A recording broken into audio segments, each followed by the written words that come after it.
Welcome to Jahangir blog. আসসালামু আলাইকুম। নতুন আরেকটা ভিডিওতে হাজির হলাম। আমি জাহাঙ্গীর। আজকে আমরা যাচ্ছি জয়পুরহাট হোপের হাট, যেটি একটি গ্রামের বাজার এবং গ্রামের মধ্যে সবচেয়ে বড় একটি গরুর বাজার।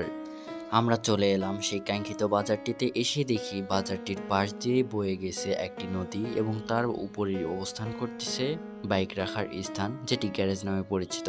আমরা বাইকটি গ্যারেজ করে পাশে যাচ্ছি এবং বাজারের দিকে চলে যাচ্ছি। বাজারটিতে আসার আগে ভেবেছিলাম হয়তোবা বাজারটি ছোট হবে, কিন্তু এসে দেখি বাজারটি বেশ বড় আছে। গরু এবং খাসি দুইটি পাওয়া যায় এই বাজারটিতে।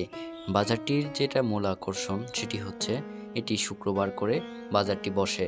আর বাজারটির যে সৌন্দর্যটা আমাকে এক কথায় অনেকটা ভালো লেগেছে এবং বাজারটি আশপাশের যে সৌন্দর্য গ্রামীণ পরিবেশেই অবস্থিত। আপনাদেরকে কেমন লেগেছে অবশ্যই কমেন্ট, লাইক, সাবস্ক্রাইব করে পাশে থাকুন। ওকে, আল্লাহ হাফেজ। দেখা হবে নতুন কোনো ভিডিওতে।